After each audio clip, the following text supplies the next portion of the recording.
the winning entry point, if you're those that care. By the way, I'll finish up at about 844 and change on the day. So I got long at 10:08 at 61.81, and then the trade exit. That's not the right trade exit. Is that the right? Yeah.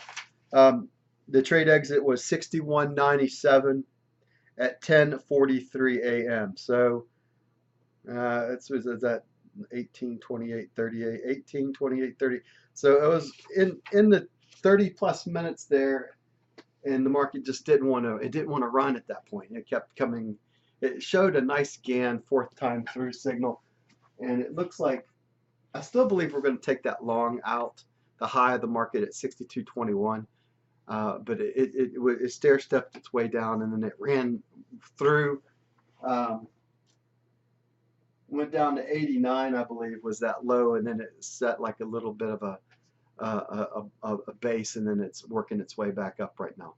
It did run me out. I had the stop at 97, and it come through and went down.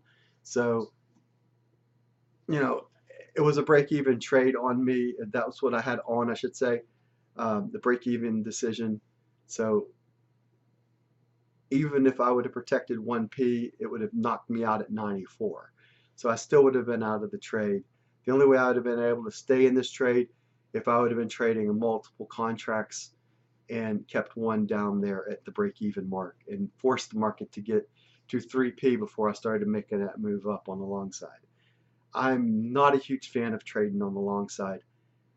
And I know the market has more of a tendency to refill and then move up on the long side. That's probably why I don't like the long side of the market as well as the short side as a day trader, because this kind of shit that's going on right now happens. It seems to go just down far enough to piss me off. So it went down to the last break area is what it did, right? It went right around that 61.87. The 61.89 was the breakout area. It went down, touched that breakout area, and then it started moving back up again. It's the best way to handle that is what I believe is when you're trading that second series of contracts.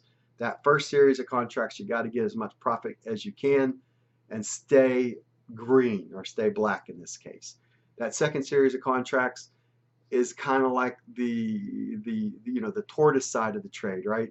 So I've talked about this before on my blog at 123daytrade.com. Just search tortoise versus hare, or just put in HARE, or put in the word tortoise, and that blog post will come up. All right, that's it. That's all I've got to say for now. Short and sweet, keep it quick. Let's get out of here. God bless, take care. I'll see you in the next video I put together. Bye for now.